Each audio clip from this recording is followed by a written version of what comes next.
ನಮ್ಮ ನಿಮ್ಮದರ ಜನಪ್ರಿಯ ಶಾಸಕರು, ಮಾನ್ಯ ಹಾಲಿ ಶಾಸಕರು ಹಾಗೂ ಮಾಜಿ ಸಚಿವರು ಮಾನ್ಯ ಎಚ್ ಡಿ ರೇವಣ್ಣವರಿಗೂ ಕೂಡ ಸ್ವಾಗತವನ್ನು ಕೋರ್ತಾ ಇದ್ದೀವಿ. ನಿಮ್ಮೆಲ್ಲ ದೊಡ್ಡಕಾಡಿಯ ಗ್ರಾಮ ಅನುದಾನದಲ್ಲಿ ಶಾಶ್ವತ ಮುಖ್ಯಮಂತ್ರಿಗಳಾಗಿ ಅಧಿಕಾರ ಬರುತ್ತೆ ಹೋಗುತ್ತೆ. ಶಾಶ್ವತ ಮುಖ್ಯಮಂತ್ರಿಗಳಾಗಿರ್ತಕ್ಕಂಥ ಕುಮಾರಣ್ಣನವರು ಜೊತೆಗೆ ಈ ಜಿಲ್ಲೆಯ ಇತಿಹಾಸದಲ್ಲಿ ಅಚ್ಚರಿಯದ ಅಜರಾಮರ ಕೆಲಸವನ್ನು ಮಾಡಿರ್ತಕ್ಕಂಥ ರೇವಣ್ಣ ಸಾಹೇಬರು, ಹಾಗೆ ಜನಾನುರಾಗಿಗಳಿಗೆ ಜನಸ್ನೇಹಿಗಳಾಗಿ ಇಡೀ ಯುವಕರ ಕಣ್ಮನೆ ಕೆಲಸ ಮಾಡತಕ್ಕಂಥ ಸೂರಜ್ ರೇವಣ್ಣನವರು, ಹಾಗೆ ಜನಪ್ರಿಯ ಶಾಸಕರಾದಂತಹ ಬಾಲಣ್ಣ ಸಾಹೇಬರು, ಹಾಗೆ ಭೋಜೇಗೌಡರು, ದಯಮಾಡಿ ಭೋಜೇಗೌಡರು ಕೂಡ ಹಾಗೆ ಪಾಪಣ್ಣರವರು ದಯಮಾಡಿ ಇವರೆಲ್ಲರೂ ಕೂಡ ಜ್ಯೋತಿಯನ್ನು ಬೆಳಗುವುದರ ಮುಖೇನ ಈ ಗ್ರಾಮದ ಅಂಧಕಾರ ಅಹಂಕಾರವನ್ನು ತೊಲಗಿಸಿ ಜ್ಞಾನದ ಜ್ಯೋತಿಯನ್ನ ಹರಡುವ ಮುಖೇನ ಈ ಒಂದು ಕಾರ್ಯಕ್ರಮಕ್ಕೆ ವಿದ್ಯುಕ್ತವಾಗಿ ಚಾಲನೆ ನೀಡುತ್ತಿದ್ದಾರೆ. ಈ ಅಧಿಕೃತ ಚಾಲನೆ ನೀಡತಕ್ಕಂಥ ಎಲ್ಲ ಗಣ್ಯಾತಿ ಗಣ್ಯರಿಗೂ ಕೂಡ ದೊಡ್ಡ ಚಾಲನೆ ಗ್ರಾಮಸ್ಥರ ಪರವಾಗಿ ತುಂಬ ಹೃದಯದ ಧನ್ಯವಾದಗಳನ್ನ. ಹೇಗಿತ್ತು ಅಂದ್ರೆ ನಮ್ಮ ಜಿಲ್ಲೆಯ ಹೆಮ್ಮೆಯ ಹೇಮಾವತಿ ನದಿನ ಯಾವ ರೀತಿ ಅದನ್ನ ಸದ್ಬಳಕೆ ಮಾಡಬಹುದು, ಆ ನೀರನ್ನ ಯಾವ ರೀತಿ ಉಪಯೋಗ ಮಾಡಬಹುದು, ನಮ್ಮ ರೈತರಿಗೆ, ನಮ್ಮ ಈ ಒಂದು ಭಾಗದ ಜನರಿಗೆ, ಅಚ್ಚುಕಟ್ಟು ಪ್ರದೇಶರಿಗೆ ಒಂದು ರೈತರಿಗೆ ನೀರು ಕೊಡೋ ವ್ಯವಸ್ಥೆ ಆಗ್ಬೋದು, ನೀರಾವರಿ ವ್ಯವಸ್ಥೆ ಆಗ್ಬೋದು, ಹಾಗೂ ನಿಮ್ಮ ಕೆರೆಗಳ ತುಂಬಿಸಂತ ಒಂದು ಬೃಹತ್ ಕಾರ್ಯ ಆಗ್ಬೋದು. ಜೊತೆಗೆ ಅದ್ರ ಜೊತೆಗೆ ನಿಮ್ಮ ಮನೆ ಮನೆಗೆ ನಲ್ಲಿ, ಮನೆ ಮನೆಗೆ ನೀರು ಅನ್ನೋ ಯೋಜನೆಯಿಂದ ಕುಡಿಯೋ ನೀರಿನ ವ್ಯವಸ್ಥೆ ಆಗ್ಬೋದು.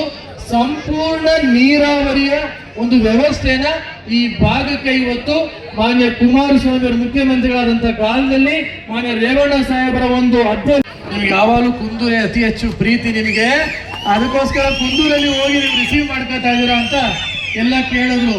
ಆದ್ರೆ ನಾನು ಒಂದಿವತ್ತು ದೊಡ್ಡಕಾಡು ಗ್ರಾಮದ ಒಂದು ವಿಶೇಷತೆ ಹೇಳ್ಬೇಕಾಗಿದೆ. ನಾನು ಇವತ್ತು ಮಾನ್ಯ ರೇವಣ್ಣ ಸಾಹೇಬರು ಈ ಒಂದು ಜಿಲ್ಲೆಯ ಒಂದು ಅಭಿವೃದ್ಧಿಯ ಹರಿಕಾರರು.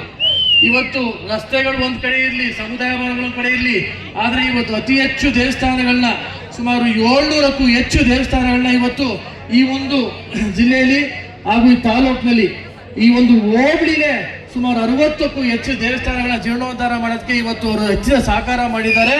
ಅವ್ರಿಗೆ ಒಂದು ಧನ್ಯವಾದ ಹೇಳಬೇಕು. ಆದ್ರೆ ಈ 60ಕ್ಕೂ ಹೆಚ್ಚು ಏನು ದೇವಸ್ಥಾನಗಳು ಉದ್ಘಾಟನಾ ಕಾರ್ಯಕ್ರಮದಲ್ಲಿ ಎಲ್ಲರ ಹೆಸರು ಹಾಕೋತಾರೆ, ಯಾವ ವಿರೋಧಿಗಳದ್ದು ಹಾಕೋತಾರೆ, ಎಲ್ಲರದ್ದು ಹಾಕೋತಾರೆ. ಆದ್ರೆ ಕೆಲಸ ಮಾಡಿರೋರು, ಕಟ್ಟಡ ಕಟ್ಟಿರೋರು ಮಾನ್ಯ ರೇವಣ್ಣ ಸಾಹೇಬ್ರಾಗ್ಬೋದು, ನಾವಾಗ್ಬೋದು. ಆದ್ರೆ ದೊಡ್ಡಕಾಡು ಗ್ರಾಮದವರು ನಿಜವಾಗ್ಲೂ ಹೇಳ್ಬೇಕು, ಯಾರಿಗಾದ್ರೂ ಒಂದು ಗ್ರಾಮಕ್ಕೆ ಮೀಟರ್ ಅಂತ ಇದ್ರೆ ಅದು ದೊಡ್ಡಕಾಡು ಗ್ರಾಮದವ್ರಿಗೆ ಅಂತ ಹೇಳಕ್ ಬಯಸ್ತೀನಿ. ಯಾರಾದ್ರೂ ಹೆಸರು ಹಾಕ್ತಾನೆ, ಯಾವುದೇ ಒಂದು ಇಲಾಖೆಯ ಒಂದು ಅನುಮತಿ ತಗೊಳ್ದೇನೆ ವೈಯಕ್ತಿಕ ಕಾರ್ಯಕ್ರಮನ ಇವತ್ತು ಸುಮಾರು 16-17 ಲಕ್ಷ ರೂಪಾಯಿ ಇವತ್ತು ಖರ್ಚು ಮಾಡಿ ಚಾಲೆಂಜ್ ಆಗಿ ತಗೊಂಡು ಎಲ್ಲ ನಮ್ಮ ಯುವಕ ಮಿತ್ರರು, ನಮ್ಮ ಮುಖಂಡರು, ಇವತ್ತು ದೊಡ್ಡಕಾಡು ಗ್ರಾಮಸ್ಥರು, ಭೂಮಿ ತಾಯಿಯನ್ನು ನಂಬಿ ಬದುಕ್ತಕ್ಕಂಥ ನಮ್ಮ ರೈತರು ಚೆನ್ನಾಗಿರ್ಬೇಕು ಅನ್ನೋದು ಸನ್ಮಾನ್ಯ ದೇವೇಗೌಡರು ಹುಟ್ಟದಾಗ್ಲಿಂದಲೂ ಅವರ ಹೃದಯದಲ್ಲಿ ಏನಿದೆ ಅದನ್ನು ನಾವು ಮುಂದುವರಿಸ್ಕೊಂಡು ಹೋಗ್ತಿದ್ದೇವೆ ಅಂತಕ್ಕಂಥದ್ದನ್ನು ನಿಮ್ಮ ಗಮನಕ್ಕೆ ತರಲಿಕ್ಕೆ ಬಯಸ್ತೀನಿ. ನಾವೆಲ್ಲ ಚಿಕ್ಕ ಮಕ್ಕಳಿದ್ದಾಗಲಿಂದ ಈ ಒಂದು ಜಿಲ್ಲೆಯ ಜನತೆಯ ಒಂದು ಕಷ್ಟಗಳನ್ನು ಗಮನಿಸಿದ್ದೇವೆ. ನಾವೇನು ರಾಜಕೀಯಕ್ಕೆ ಬರಬೇಕು ಅಂತ ನಾನಂತೂ ಆಸೆ ಪಟ್ಟಿರಲಿಲ್ಲ, ನನ್ನ ವೃತ್ತಿನೇ ಬೇರೆ ಇತ್ತು. ಆದರೆ ಏನೋ ಒಂದು ಹಿರಿಯರ ಒಂದು ಆಶೀರ್ವಾದ, ಭಗವಂತನ ಒಂದು ಆಶೀರ್ವಾದದಲ್ಲಿ ಆಕಸ್ಮಿಕವಾಗಿ ನಾನು ರಾಜಕೀಯಕ್ಕೆ ಬರಬೇಕಾಯಿತು. ಆಕಸ್ಮಿಕವಾಗಿ ರಾಜ್ಯದಲ್ಲಿ 2 ಬಾರಿ ಮುಖ್ಯಮಂತ್ರಿ ಆದ. 2 ಬಾರಿ ಮುಖ್ಯಮಂತ್ರಿ ಆದಾಗಲೂ ಈ ನಾಡಿನ ಜನತೆ ನನಗೆ ಆಶೀರ್ವಾದ ಮಾಡಿ ನೀನು ಈ ರಾಜ್ಯದ ಮುಖ್ಯಮಂತ್ರಿ ಆಗಬೇಕು ಅಂತೇಳಿ ನನಗೆ ಬಹುಮತ ಕೊಟ್ಟು ಆದಂಥ ಮುಖ್ಯಮಂತ್ರಿ ಆದ. ನಾನು ಬಹುಮತ ಇಲ್ಲದೆ ಇರ್ತಕ್ಕಂಥ ಸರ್ಕಾರದಲ್ಲಿ ಮುಖ್ಯಮಂತ್ರಿಯಾಗಿ ಒಂದು ಬಾರಿ ಇದ್ದಿದ್ದು 19 ತಿಂಗಳು, ಇನ್ನೊಂದು ಬಾರಿ 14 ತಿಂಗಳು. ಆ ಸಂದರ್ಭದಲ್ಲಿ ಯಾವ ರೀತಿಯಲ್ಲಿ ಸರ್ಕಾರ ನಡೆಸಿದ್ದೇನೆ, ಈ ಜಿಲ್ಲೆಯ ಮಣ್ಣಿನಲ್ಲಿ ಹುಟ್ಟಿ ಈ ಜಿಲ್ಲೆಯ ಗೌರವವನ್ನು ತರ್ತಕ್ಕಂಥ ನಿಟ್ಟಿನಲ್ಲಿ ನಿಮ್ಮಗಳ ಒಂದು ಆಶೀರ್ವಾದ ಏನಿದೆ ಅದನ್ನು ಯಾವ ರೀತಿಯಲ್ಲಿ ಇವತ್ತು ನಾನು ನಡ್ಕೊಂಡಿದ್ದೇನೆ ಅನ್ನೋದು ನಿಮ್ಮ ಮುಂದೆ ಇದೆ. ಇವತ್ತು ದೇವೇಗೌಡರ ಬಗ್ಗೆ ನೀವೆಲ್ಲ ಏನು 62ನೇ ಇಸ್ವಿಯಿಂದ ಕಾಪಾಡ್ಕೊಂಬಂದ್ರಿ, ಅದೆಲ್ಲ ಗಮನಿಸಿದ್ದೇವೆ. ರೇವಣ್ಣವರಿಗೆ ಸ್ಮರಿಸ್ಕೊತಾ ಇದ್ದೆ. ದೇವೇಗೌಡರು ಹೆಚ್ಚಿನ ಒಂದು ಸಮಯದಲ್ಲಿ ಅಧಿಕಾರದಲ್ಲಿ ಇರಲಿಲ್ಲ. 10 ತಿಂಗಳು ಪ್ರಧಾನಮಂತ್ರಿ, 18 ತಿಂಗಳು ಮುಖ್ಯಮಂತ್ರಿ, ಇನ್ನೊಂದು 2 ವರ್ಷ 3 ವರ್ಷ ನೀರಾವರಿ ಮಂತ್ರಿ. ಅಂಥ ಒಂದು ಕಡಿಮೆ ಅವಧಿಯಲ್ಲೂ ಸಹ ನೀವು ಬೆಳೆಸಿದಂಥವರು ದೇಶದ ಮಟ್ಟದಲ್ಲಿ ಇವತ್ತು ಅವರ ಹೆಸರು ವಿಶ್ವದಲ್ಲಿ ಇವತ್ತು ದೇವೇಗೌಡ ಅಂದರೆ ಯಾರು ಅನ್ನೋದನ್ನು ಇವತ್ತು ಯಾರಾದರೂ ನೋಡ್ತಾ ಇದ್ದರೆ ಅದಕ್ಕೆ ಕಾರಣಕರ್ತರು ನೀವುಗಳು. ಅವರಿಗೆ ನೀವು ಶಕ್ತಿಯನ್ನು ಕೊಟ್ಟರೆ ಆ ಶಕ್ತಿಯ ಮುಖಾಂತರವೇ ಅವರ ಹೋರಾಟ ರಾಜಕೀಯವಾಗಿ ಏನು ಮಾಡ್ಕೊಂಡ್ಬಂದಿದ್ದಾರೆ. ಒಂದು ನನಗೆ ಇವತ್ತು ಸಹ ಎಲ್ಲ ರೀತಿಯ ಕೆಲಸಗಳನ್ನು ನಾವು ಮಾಡಿದ್ದೇವೆ ಅನ್ನೋದನ್ನು ಹೇಳೋದಿಲ್ಲ, ಭಾಳ ಹಿಂಸೆ ಇದೆ.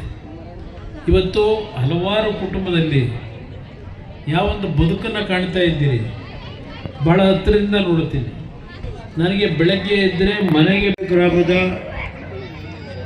ಏನು ಇವತ್ತು ಒಂದು ವರಸ್ವಾಮಿ, ಒಂದು ಲಕ್ಷ್ಮೀ ವೆಂಕಟ ಸ್ವಾಮಿ, ಲಕ್ಷ್ಮೀನಾರಾಯಣ ಎರಡು ದೇವಸ್ಥಾನಗಳ ವರಸ್ವಾಮಿ ಅಂದರೆ ಅಷ್ಟು ಸುಲಭ ಅಲ್ಲ. ನಿಮ್ಗೆ ಏನು ವರ ಕೇಳಿದ್ರು ವರ ಕೊಡೋಂಥ ಸ್ವಾಮಿನ ಒಟ್ಕಡೆಯಲ್ಲೇ ಇಟ್ಕೊಂಡ್ಬಿಟ್ಟಿದ್ದೀರಿ. ನನಗಂತೂ ಇವತ್ತು ಭಾರಿ, ನಾನು ನೋಡಿರಲಿಲ್ಲ ಇಲ್ಲಿವರೆಗೆ. ನಾನು 30 ವರ್ಷ ಶಾಸಕನಾಗಿ ಆ ವರಸ್ವಾಮಿ ನಾನು ಇವತ್ತೇ ಫಸ್ಟ್ ನೋಡಿದ್ದು. ನಾನು ಏನೋ ಇವತ್ತು ನಿಮ್ಗೆ ಅದೃಷ್ಟ ಐತಿ. ಇವತ್ತು ಸೂರಜಣ್ಣರು ಈ ದೇವಸ್ಥಾನನ ಹಗಲು ರಾತ್ರಿ ಅವರೇ ನಿಂತು ಈ ದೇವಸ್ಥಾನಕ್ಕೆ ಇವತ್ತು ಕಷ್ಟ. ಈ ಸರ್ಕಾರ ಕೊಡೋದು ವರ್ಷಕ್ಕೆಲ್ಲ ಸೇರಿದ್ರೆ 1 ಲಕ್ಷ ರೂಪಾಯಿ ಕೊಡ್ತಾರೆ ತಾಲೂಕಿಗೆ. SC 1 lakh, general 1 lakh. ಇವತ್ತು ಕುಮಾರಣ್ಣರ ಸರ್ಕಾರ ಇದ್ದಂಥ ಕಾಲದಲ್ಲಿ ಈ ಜಿಲ್ಲೆಯಲ್ಲಿ ಸುಮಾರು ಇವುದು ಒಳ್ಳೆಯ ಶಿಬಿರ ಒಂದೇ ಅಲ್ಲ, ಕಟ್ಟಾಯೋಳಿ ಇರ್ಬೋದು, ಹಾಸನ ಇರ್ಬೋದು, ಎಲ್ಲ ಕಡೆ ಸುಮಾರು 600-700 ದೇವಸ್ಥಾನ ಕಟ್ಟಿ ಶಕ್ತಿ ಕೊಟ್ಟಂಥ ಒಂದು ಗ್ರಾಮ ಇದ್ದರೆ ಅದು ದೊಡ್ಡ ಕಡೆ ಅಂತ ಹೇಳ್ಬೇಕಾಗ್ತದೆ. ದೊಡ್ಡ ಕಡೆ ಇರ್ಬೋದು, ಚಿಕ್ಕ ಕಡೆ ಇರ್ಬೋದು, ಬೆಳಗುಲಿ ಇರ್ಬೋದು, ಸಾಗುತ್ತೊಳ್ಳಿ ಇರ್ಬೋದು. ಇವತ್ತು ಕುಂದೂರು ನಾವು ಮರೆಯೋಕ್ಕಾಗಲ್ಲ. ಕುಂದೂರು ಅವತ್ತಿನ ಕಾಲದಲ್ಲಿ ಕುಂದೂರು ಬುಡಪ್ಪನವ್ರು ಇದ್ರಲ್ರಿ, ಅವರು ದೇವೇಗೌಡರು ಅವತ್ತೇನು ಕಾರು ಮೋಟ್ರು ಸೈಕಲು ಯಾವೂ ಇರಲಿಲ್ಲ. ಅವತ್ತು ಕಾಲ್ನಡಿಗೆಯಲ್ಲಿ ಕರ್ಕೊಂಡೋಗಿ 67ರಲ್ಲಿ ಬುಡಪ್ಪಣ್ಣರು ಅವತ್ತು ಕಾಲ್ನಡಿಗೆಯಲ್ಲಿ ಕರ್ಕೊಂಡೋಗಿ ಇಲ್ಲಿ ಶಿವಲಿಂಗಣ್ಣರು ಕೂತವ್ರೆ. ನಿಂಗಪ್ಪಣ್ಣರಿಲ್ಲ ನಮ್ಮ ಕಣ್ಣು ಮುಂದೆ, ಹಲವಾರು ನಿಂಗಪ್ಪಣ್ಣರಿಲ್ಲ ಹಲವಾರು. ಯಾಕೆ ನಾನು ಅವರು ಇವರು ಅಂತ ಹೇಳೋದಿಲ್ಲ, ನಮ್ಮ ಈ ಗ್ರಾಮದ ಹಿರಿಯರೆಲ್ಲ ಇವತ್ತು ಕೆಲವರು ನಮ್ಮ ಸೂರಜಣ್ಣರಿಗೂ ಹೇಳ್ತೀನಿ, ಎಲ್ಲರೂ ಸರಿದೂಗಿಸ್ಬೇಕು. ಕೆಲವರು ನಮಗೆ ದುಡ್ದಂಥವ್ರು ಇಟ್ಕೋಬೇಕಾಗ್ತದೆ, ಕೆಲವು ಸಣ್ಣ ಪುಟ್ಟ ತಪ್ಪನೆಲ್ಲ ನಾವು ಮರಿಬೇಕು. ಯಾತಕ್ಕೆ ಅಂದರೆ ದೇವೇಗೌಡರಿಗೆ ಒಂದಲ್ಲ ಒಂದು ರೀತಿ ರಾಜಕೀಯ ಶಕ್ತಿ ಕೊಟ್ಟಂಥ ಊರು ಇದು. ಅದನ್ನು ನಾನು ಮರೆಯೋಕ್ಕಾಗಲ್ಲ. ಆ ಉದ್ದೇಶದಿಂದಲೇ ಹೇಳಿದರು. ಏನು ಮಾಡಿದ್ದಾರೆ ರೇವಣ್ಣವರು, ದೇವೇಗೌಡರು ಏನು ಮಾಡಿದ್ದಾರೆ, ಕುಮಾರಸ್ವಾಮಿಯವರು ಏನು ಮಾಡಿದ್ದಾರೆ ಅಂತ ಅಂದರು. ಇವತ್ತು ಮೊದಲನೇ ಹಂತಕ್ಕೆ ದುಡ್ಡು ಕೊಟ್ಟಿದ್ದು ನಾನು. ಕುಮಾರಣ್ಣ ಮುಖ್ಯಮಂತ್ರಿ ಇದ್ದಾಗ ಮೊದಲನೇ ಹಂತ, 2ನೇ ಹಂತಕ್ಕೆ ದುಡ್ಡು ಕೊಟ್ಟಿದ್ದು ಕುಮಾರಣ್ಣ. ಇಲ್ಲಿ ಬಂದರು ಸಿದ್ದರಾಮಯ್ಯನವರು, ಬಂದು ಉದಯಪುರದಲ್ಲಿ ಭಾಷಣ ಮಾಡೋಗಿ 3ನೇ ಹಂತ ಅಂದರು. 3 ನಾಮ ಹಾಕೋರು ನಿಮಗೆ. 3ನೇ ಹಂತದ್ದು ಮಾಡಿದ್ರೇನ್ರಿ? ಕುಮಾರಣ್ಣ ಬರೋವರೆಗೆ 3ನೇ ಹಂತ ಇತ್ತ ಹೇಳಿ ಅವರಿಗೆ. ಕುಮಾರಣ್ಣ ಬಂದು 2018ರಲ್ಲಿ ಕುಮಾರಣ್ಣ ಅವತ್ತು ಈ 3ನೇ ಹಂತಕ್ಕೆ ಮೊದಲನೇ ಹಂತ 2ನೇ ಹಂತ ಎಲ್ಲ ಮಾಡಿದ್ದು ಕುಮಾರಣ್ಣರು ಮುಖ್ಯಮಂತ್ರಿ ಇದ್ದ ಮಾಡಿಸ್ಕೊಟ್ಟಿದ್ದು ನಾನು. ಮತ್ತೆ ಆಲ್ಗೋಟಳ್ಳಿ ಈ ಈ ದೇಶದ ತಪೋಭೂಮಿನಲ್ಲಿ, ಈ ರಾಜ್ಯದಲ್ಲಿ, ರಾಷ್ಟ್ರದಲ್ಲಿ ಇನ್ನೂ 25 ವರ್ಷಗಳ ಕಾಲ ರಾಜಕಾರಣವನ್ನು, ಜನರ ಸೇವೆಯನ್ನು ಮಾಡ್ತಕ್ಕಂಥದ್ದಕ್ಕೆ ಅವರು ಭಗವಂತನ ಅನುಗ್ರಹ ಇದೆ ಅಂತಕ್ಕಂಥ ಮಾತನ್ನು ಕೂಡ ಹೇಳಲಿಕ್ಕೆ ಬಯಸ್ತಾ ಇದ್ದೇನೆ. ಏಕೆಂದರೆ ಅವರ 20 ತಿಂಗಳ ಆಡಳಿತ, 2ನೇ ಬಾರಿ ಮುಖ್ಯಮಂತ್ರಿಯಾಗಿ 14 ತಿಂಗಳ ಆಡಳಿತ ಇವತ್ತು ಇನ್ನೂ ಕೂಡ ಜನಮಾನಸದಲ್ಲಿದೆ. ಬಡವರ ಬಗ್ಗೆ ಕಾಳಜಿ ಇದೆ, ದೀನ ದಲಿತರ ಬಗ್ಗೆ ಕಾಳಜಿ ಇದೆ, ರೈತರ ಬಗ್ಗೆ ಕಾಳಜಿ ಇದೆ. ಇವತ್ತು ಬರಬೇಕಾದ್ರೆ ಬಹುಶಃ ಕುಣಿಗಲ್ ಬೈಪಾಸ್ನಲ್ಲಿ ಒಬ್ಬ ವ್ಯಕ್ತಿ ಆಕ್ಸಿಡೆಂಟಾಗಿ ಬಿದ್ದೋಗಿದ್ದಾನೆ. ಬಹುಶಃ ಬರುವಂಥ ಸಂದರ್ಭದಲ್ಲಿ ಕುಮಾರಣ್ಣವರಲ್ಲಿ ನಿಲ್ಲಿಸಿ ಅವನಿಗೆ ಮೇಜರ್ ಆಕ್ಸಿಡೆಂಟ್ ಆದಂಥದ್ದು. ಸೊ ಅವರ ಎಸ್ಕಾಟ್ ವಾಹನದಲ್ಲಿ ಕರ್ಕೊಂಬಂದು ಬೆಳ್ಳೂರು ಕ್ರಾಸಿನ ಆಸ್ಪತ್ರೆಗೆ ಅಡ್ಮಿಟ್ ಮಾಡಿ ಅವ್ರಿಗೆಲ್ಲ ಔಷಧಿ ಉಪಚಾರಗಳನ್ನು ಮಾಡಿದ ಮೇಲೆ, ನೀನು ಎಲ್ಲೇನಪ್ಪ ಅಂತ ಕೇಳಿದ ಮೇಲೆ ಅವರು ಒಳನರಸೀಪುರ ಕ್ಷೇತ್ರದವನು ಅಂತ ಅಲ್ಲಿ ಹೇಳಿದ್ದಾನೆ. ಬಂದು ಇವತ್ತು ಅಲ್ಲಿ ಸುಮಾರು ಒಂದು ಅರ್ಧ ಗಂಟೆ ಸಮಯ ಹಿಡಿದಿದೆ ಕುಮಾರಣ್ಣವ್ರ ಸಂದರ್ಭ. ಇವತ್ತು ಕುಮಾರಣ್ಣವ್ರು ಮಾಡಿರ್ತಕ್ಕಂಥ ಜನಪರವಾದಂಥ ಬಡವರ ಪರವಾದಂಥ ಗ್ರಾಮ ವಾಸ್ತವ್ಯದ ಮೂಲಕ ಅದರ ಜೊತೆಯಲ್ಲಿ ಸಾಲ ಮನ್ನಾ ಮಾಡುವಂಥ ತೀರ್ಮಾನವನ್ನು ಮಾಡಿದಂಥ ಒಬ್ಬ